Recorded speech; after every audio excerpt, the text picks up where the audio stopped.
ভালো লাগলো না। ছবি জাস্ট সাকিব খানের এটাই ভালো লাগছে, নাহলে এছাড়া ছবি পরিচালক মিলেই তারা নেই। এরকম ছবি আগে দেখি নাই, ভালো হয়েছে। যে বলে পচা ছবি আর ছবির কোয়ালিটি বুঝে না। খুবই বাজে ফিল্ম হয়েছে। I think Shakib Khan should be more careful in choosing his scripts from the. বেশি ভালো লাগে না, স্টোরি লাইন আরও ভালো হতে পারতো, আরও ইমপ্রুভমেন্ট দরকার ছিল। মানে স্টোরিটা যেভাবে গেছে মানে মন মতো হয় নাই। সাকিব খানের আই গেস আরও ভালো মুভি করা উচিত। অস্থির অস্থির, লাস্টের সিনটা খুব ইমোশনাল বানায় দিছে। অনেক সুন্দর হয়েছে, অনেক সুন্দর। সাকিব খানের ক্যারিয়ার 30% লস করে ফেলছে। ভালো লেগেছে, মোটামুটি একদম মোটামুটি। মেশিন গান ছাড়ছো, এবার ড্রাগ ছাড়ো। ড্রাগ ছাড়লে আর ভালো হবে। মোটামুটি ভালোই লেগেছে, কিন্তু ড্রাগসের সিন বেশি। এই যুগের জেনারেশন মনে হয় একটু ব্যাড সাইডে চলে যাবে। পরিবারের ছবি না এটা। তো গ্রহণযোগ্য না, তো সব কিছু তো ভালো হবে এমন তো কিছু না। ভালো হয়েছে, আমার কাছে ভালো লেগেছে। ভালো অগোছালো গল্প, গল্পর পরিপূর্ণতা নাই। ছবিটা অনেক ভালো আছে, লাস্টের দিনটা অনেক কষ্ট লাগছে। আমার জীবনে এমন কাহিনী হয়েছিল, আমার নায়িকা আমার এমনি ছেড়া চলে গেছিল, সেম কাহিনী মিলা গেছে আমার লাগে। হ্যাঁ, নায়িকাকে ভালো লাগছে, ও খুবই ভালো লাগছে। কিন্তু এইটাতে মানে চাচ্ছিলাম যে আর কি এর চেয়ে বেটার যদি কোনো প্রফেশনাল বড় পর্দার কোনো নায়িকা হতো তাহলে হয়তো খুব ভালো। আর এই ছবিটাতে কে হলে বেশি ভালো হতো? বিদ্যা সিনহা মিম। হ্যাঁ, বিদ্যা সিনহা মিম। উনি হয়তো ভালো একটা, ওনার সাথে একটা মানে রিয়াকশন হয়তো ভালো একটা দিতে পারতো। যে আমি সাকিব খানের ফ্যান, মানুষ যতই নেগেটিভ রিভিউ দেখ, আমরা সাকিব খানের ফ্যান।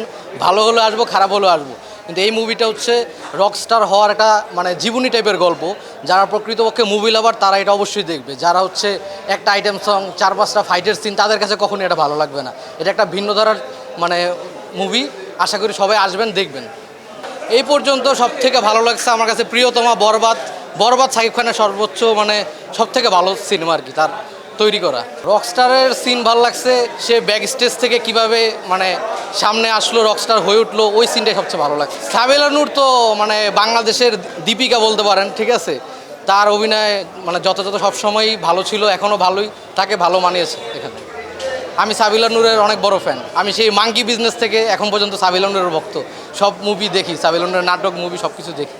এক্সট্রিম মশার কয়েল প্ল্যান্ট ফাইবার দিয়ে তৈরি, তাই সহজে ভাঙে না, সুগন্ধিযুক্ত ও নিরবিচ্ছিন্নভাবে জ্বলে। ডেঙ্গু, চিকুনগুনিয়া বাহি সহ যে কোনো মশার বিরুদ্ধে দেয় এক্সট্রিম সুরক্ষা। জেনারেশন যেগুলি আছে তাদের জন্য খুব ফার্স্ট ক্লাস। যেমন আমাদের জন্য ছবি গেছে প্রিয়তমা, তুফান, বারুদ। আমরা যে বয়সের আছে এগুলি আমাদের জন্য ভালো গেছে। প্রিয়তমা তো বলতেই হবে না, এক্সেলেন্ট ছবি, ভালো। এই নায়িকাটাও ভালো আছে, মাস্ট তেমন একটা ইয়ে নাই, কিন্তু অনেক ভালো আছে। কিন্তু অপু বিশ্বাসের সাথে তার জুটি একেবারে অতুলনীয়। একটা সিঙ্গারের এগিয়ে করছে, সে একজন সিঙ্গার হতে চাইছিল, বড় ধরনের সিঙ্গার হতে চাইছিল। বড় ধরনের সিঙ্গার হতে গিয়ে সে এখন হয়তো অস্ত্র হাতে নিয়ে নিবে, ওই সিঙ্গার ওই গিটারই হয়ে যাবে অস্ত্র। সাকিব খানের ছবি ছোটোবেলাতেই দেখি, মানে আমার জন্মের বয়সের আমি সাকিব খানকে ভালোবাসি। কিন্তু আমি বেশি ভালোবাসি সালমান স্যার, বুঝছেন। সালমান স্যার আমি ছোটোবেলাতে, কিন্তু সালমান স্যার মরে যাওয়ার পরে আমি সাকিব খানের ছবি দিই। কিন্তু আমরা এলাকার সবাই বলে আমি দ্বিতীয় সাকিব খান বলে। লুকটা তো সাকিব ভাইয়ের লুক তো সবসময়ই দারুণ লাগে। ওনার দেখতেই আর কি আসলে অনেক আনন্দ লাগে, ভাল লাগে। ওনার সব লুকই ভালো, তবে এই লুকটা একটু ভিন্ন। এটা আগে কখনো হয়তোবা দেখা যায় নাই, তবে এই লুকটাও খুব দারুণ হয়েছে, ভাল লাগতেছে। সুন্দর আছে উনি, কিন্তু সাকিব ভাইয়ের সাথে ওনার হাইটটা একটু শর্ট হয়ে যায়, মানে ভালো লাগে না, ম্যাচিং হয় না একটু। সবাই বলে আপনারাই বলেন আমার কি সাকিব খানের মতো লাগে, আপনারাই বলেন। সবাই বলে আমার সাকিব খানের মতো লাগে। আমি তো সাকিব খানের মতো স্টাইল করতে পারি না। সামনে যদি চান্স দেয় তাহলে ছবি করবো অবশ্যই। আমি তো বাইসা নিব। আপনার রীতিটা পাল আছে না, ওনার আমার ভালো লাগছে বেশি। মুভিটা আমার বেশি ভালো লাগে না, কিন্তু আমার বেশি ভালো লাগছে আপনার দেওয়া ওই যে বরবাদ, এই ছবিটা বেশি ভালো লাগছে। এই ডোমাইন না ছবি, মানে আপনি দেখতে দেখতে সবাই দর্শক ডোমায় পড়ে। ছবিটা যদি অ্যাকশন হইতো, হইতো, তাহলে দেখে মজা লাগতো। আমি তো ওই ছবি দেখি না, আমি বেশিরভাগ ইন্ডিয়ান ছবিগুলো বেশি দেখি, অ্যাকশন ছবিগুলো দেখি বেশি। অ্যাকশন ছাড়া আমার ছবি মজা লাগে। তো সাকিব খানের তো অ্যাকশন ছবিতে ভালো লাগে। এই ছবিটা তো মানে কেমন জুমাইন না। আসলে হচ্ছে ছবিটা খুবই ভালো দেখতেছি। তো উনি আসলে এটা শিল্পীদের একটা নিয়ে উনি তুইলা ধরছে। তো উনি স্টেজের পিছন থেকে ব্যাকআপ দিত ওনাদের বন্ধুদেরকে।